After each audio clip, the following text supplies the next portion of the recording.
예, 조선일보에서 이건 3월 17일자 이제 기사인데 석방구호 일단 접고 건전보수로 단결 태극기 부대 2.0 시대로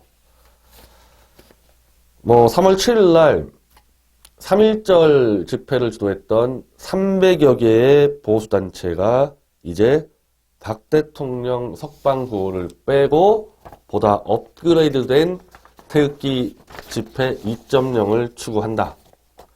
그때 3월 7일 날 나온 내용을 좀 더 상세하게 지금 없는 말까지 지어서 이렇게 보도를 한 겁니다.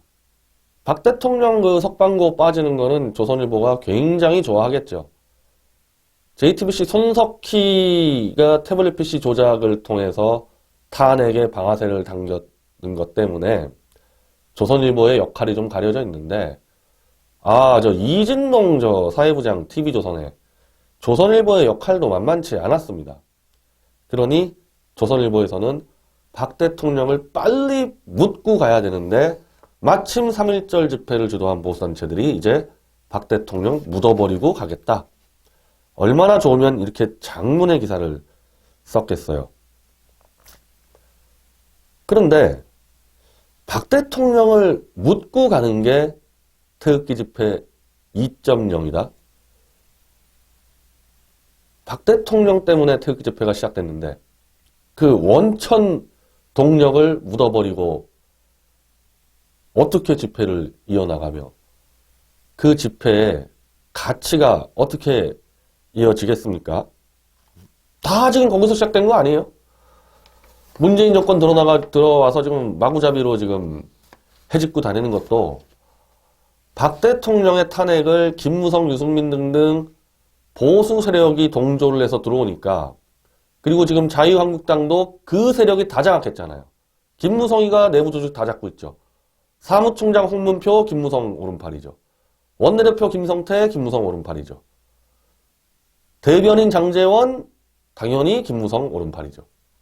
아니 이런 사람들이 다 자유한국당을 장악하고 있는데 거기서부터 보수가 모일 수 있는 힘이 떨어지는 거 아니냐는 겁니다. 뭘 하자 그러면 아니 태극기 집회 때 그 최대 제가 그때 이 탕기국 때 보면은 거의 30만 정도가 왔을 거예요. 지난 3.1절 집회. 저 그냥 객관적 통계 얘기하는 겁니다. 부풀려서 100만 명 이게 아니라. 그때 계속 박 대통령 무대 석방을 했는데 보수의 제도권 리더가 죄다 탄핵 세력이고 홍준표는 박 대통령 쫓아내고 박근혜 팔아 연명하지 마라 이런 말까지 떠들어대는데 그런 상황에서 보수가 어떻게 뭉칠 수가 있냐는 겁니다. 뭉칠 수가 없는 거죠. 쟤 뭔데 쟤. 이렇게 될 거 아닙니까? 그러니까 차마 홍준표, 김무성, 김성태 권력자들에게는 찍히기 싫으니 차라리 힘없는 이제 감옥에 있는 박 대통령을 묻어버리고 한번 좀 세를 모아보자. 간단하게 얘기하면 그 얘기잖아요. 무슨 태극기 2.0이에요. 제대로 설명해줘야죠. 네, 이것만 가지고 뭔가 부족하다고 생각했는지 뭘 여러 가지를 막 붙였는데 태극기 집회에 대한 반성에서 이 출발을 한다. 우파 시민사회 세력의 응집력은 크게 약해졌다. 이게 태극기 집회의 분열 때문이다. 글쎄요. 이게 지금 분열 때문에 태극기 집회가 세가 약화된 게 아니라 대선을 거치면서 태극기 팔고 보수 팔았던 사람들이 홍준표한테 줄수로 와 들어가면서 세가 약화되고 세가 약화되니까 일단 각자 도생 그렇게 해서 분열된 거 아닌가요? 선후관계와 원인과 결과를 지금 바꿔서 설명합니다. 천편일률적으로 진행되는 집회가 사회자 개인의 리사이틀 같다는 지적도 나왔다. 사회자들의 그냥 제가 실명은 안 되겠습니다. 자기 리사이틀. 연사도 마찬가지죠. 연사도 새로운 정보를 공부해서 와서 떠드는 게 아니라 남들 다 아는 그냥 댓글러 수준으로 떠들어대는 문제는 탕기국 때부터 있었죠. 지금 와서 문제가 되는 게 아니라 이거는 기존 낡은 보수의 실력의 문제인 겁니다. 실력의 문제. 지금 문제가 되는 게 아니라 예전부터 그게 다 문제가 됐었던 거죠. 그동안 태극기 집회를 주도했던 친박 성향 정치인이나 유권자들 대신 55세 이상 은퇴자, 고교 및 대학 동창 모임의 회원, 전직 예비역 장교, 스스로 우파를 자청하는 보통 사람들이 전면에 나섰다. 글쎄요. 탕기국 태극기 집회 때는 55세 이상 은퇴자, 고교 및 대학 동창 모임 회원, 전직 예비역 장교 없었습니까? 그때도 있었잖아요. 이게 무슨 대단한 거라고. 그러면서 통합단체 대표는 대학연합구국동지회 강국열 회장, 전군구국동지회 김영택 회장과 나라지킴이 고교연합 김일두 회장 등 3명이 공동으로 맡기로 했다. 아니 이거 이분들 원래부터 대학구국동지회 군 구국동지회 다 들어왔었는데 물론 이제 대표가 지금 이런 사람들로 했다. 근데 이분들이 그렇게 큰 조직들을 관리해 본 적이 없는데 그 이분들 앞세워가지고 뒤에서 하던 사람들 하는 거 아닙니까? 이거 제가 다 아는 사람들인데 또 실명은 안 댈게요.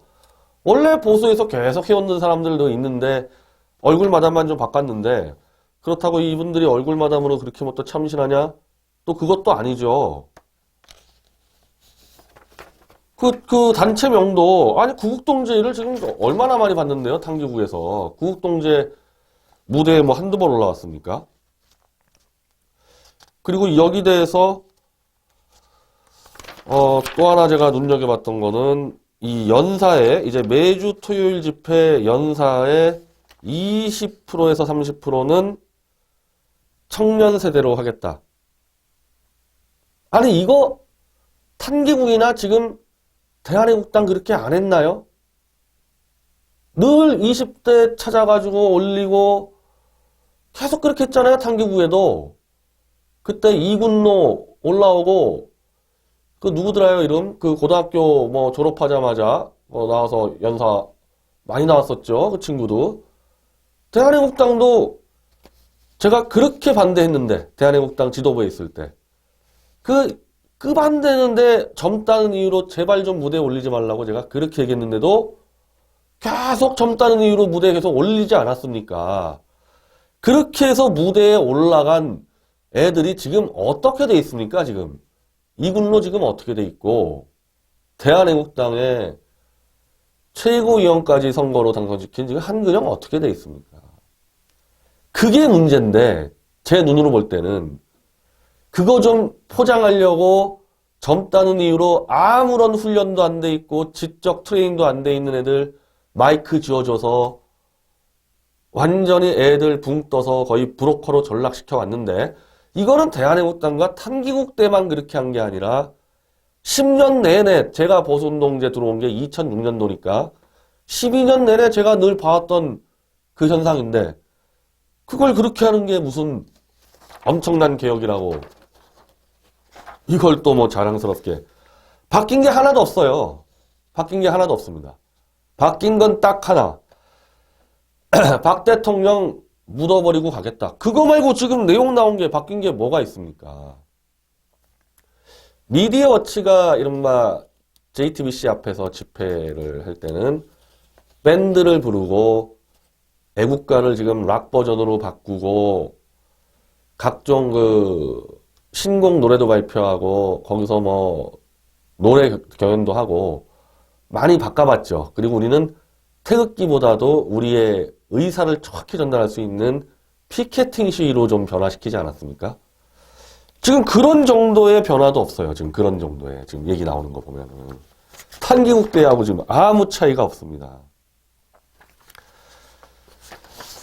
이런 식으로 하니까 문재인이가 무너져도 지금에 있는 보수 세력이 내각제로 권력 잡으면은 똑같이 되겠다. 똑같이 돼서 자기들끼리 해먹다가 또 싸움하다가 1, 2년 지나면은 국민들로부터 버림받아서 또 좌익 정권이 들어서는 악순환이 반복될 게 뻔하기 때문에 이번 기회에 문재인부터 탄핵 내각제 세력, 그에 줄선 보수파리 세력까지 싹 다 교체를 해야 되는데 저는 문재인의 연방제와 탄핵 세력의 내각제가 충돌할 때 하늘이 주신 절호의 기회가 왔다고 봅니다. 그건 뭐 제가 방송에서 많이 얘기할 거고 지금까지 많이 해왔는데 이제는 미디어 워치 차원에서라도 탄핵 세력과 문재인 연방제 세력이 무너졌을 때 국가 경영을 정말 진지하게 준비해야 되겠다. 집회가 문제가 아니겠구나. 이래서 3월 31일부터 토요일입니다. 이 저녁 시간대 미디어워치 국가경영포럼을 엽니다. 첫 시간대는 제가 미디어워치의 국가경영포럼과 그와 연관된 월간 국가경영 매체의 그 소개를 하고 향후 미디어워치가 언론으로 어떤 방식으로 발전할지 사업 방향을 설명하는 자리를 마련할 겁니다. 그리고 그 다음 주부터는 각종 전문 연사들. 지금 전경련 때부터 계속 왔던 늘 판에 박힌 그런 연사들은 가급적 부르지 않을 겁니다. 꼭 그분들이 실력이 없어서가 아니라 계속 들은 얘기니까 아주 특별한 시기가 아니면 그분들이 아닌 보수 쪽에서 태극기를 들고 애국을 하려고 했던 분들이 접해보지 못한 새로운 전문가들을 소개를 많이 하려고 합니다. 대표적으로 이제 첫 순서로는 제가 브레이크 뉴스 시절 때 초강력 연예팀을 운영했었는데 정말 연예 저널리즘에서 돌풍을 일으켰었거든요. 그게 제가 브레이크 뉴스 시절은 제가 31살 뭐 이때였는데 그때 저희 연예팀 기자들 중에서 탁월한 능력을 발휘했던 지금 이제 스포츠월드 연예 전문 기자입니다. 김용호 기자 같은 사람을 불러서 대한민국 연예판 개혁. 맨날 연예계가 좌익화됐다 그래가지고 그거 지금 9년 지났죠. 이명박 정권, 박근혜 정권 9년 동안 연예판 좌익됐다 그러고 연예판 개혁에 담론 하나 나온 게 없어요. 연예인이 좌익됐으니까 우익 연예인 지원하자. 그러다가 블랙리스트로 걸려드는 거 아닙니까? 그 방식으로 되는 게 아니에요. 연예판 자체가 썩어 빠졌기 때문에 연예판 전체를 다 암수술할 수 있을 정도 수준의 개혁 담론을 얘기해야 되는 거거든요. 그거 뭐 저랑 같이 한 친구니까.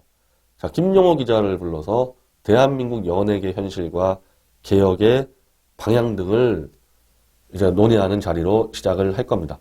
그리고 공공부문 개혁도 전경련이 했던 시각과는 좀 다른 인물을 초청을 할 거고 교육도 그냥 전교조만 반대하는 그런 교육론이 아니라 그럼 전교조를 반대하면 지금까지 했었던 제가 고등학교를 다녔을 때 그 입시교육 그대로 가자는 얘기입니까? 그러니 젊은 애들이 전교조에 동의하는 거죠. 분명히 바뀌어야 돼요. 전교조가 없었어도 바뀌었어야 되는 겁니다. 대한민국 중학교, 고등학교 교육을. 그런 교육개혁의 시각을 가진 분들도 초청을 해서 포럼을 통해서 독자들과 토론하고 그분들을 이제 네트워크화 참여시켜서 월간 국가경영의 매체를 낼 겁니다. 지금 월간 미디어워치가 나가는데 이걸 대폭 확장해서 월간 국가경영을 준비하고 있습니다. 시간이 없어요. 언제 문재인이와 내각제 세력들이 탐욕의 전쟁벌이다 무너질지 모르기 때문에 지금부터라도 시작해서 빨리 짜서 진짜 자유주의 세력, 이런 낡은 보수, 줄 서는 보수가 아닌 진짜 스스로 만들어내는 자유주의 세력이 집권할 수 있는 정책 컨텐츠들을 만들어내는데 이제부터 뛰겠습니다. 그리고 대구는 특수지역이니까 저는 매주 토요일 대구 집회는 참여합니다. 그래서 대구 집회 오후 2시 매주 반원달령 집회는 저는 계속 참여하고 집회 끝나고 서울에 와서 국가경영포럼을 준비하겠습니다. 뭐 하나라도 좀 이 시대에 지금 이게 필요하구나. 그런 정도의 자기개혁과 변화가 필요한 시점이고 미디어워치는 늘 준비하고 있습니다. 월간 국가경영을 런칭시키면 그 뒤에 뭐 사실 다 머릿속에 넣고 그것들을 하나하나 실현해 나가고 있는 겁니다. 자, 미디어워치 이 유료 독자 회원 이 조직이 만들어졌는데 아마도 국가경영포럼은 미디어워치 이른바 후원회 조직, 그걸 뭐 진성독자나 뭐 후원회 조직이라 그러는데 거기만 참여할 수 있도록 하게 될 것 같아요. 뭐 그거는 어쩔 수 없습니다. 이 월간 국가경영 자체가 이제 유료 독자가 되기 때문에 그 독자들 대상으로만 행사할 수밖에 없으니까 그 많이들 거기에 가입을 해주시고 3월 31일부터 시작되니까 그때부터 많은 참여 부탁드리겠습니다.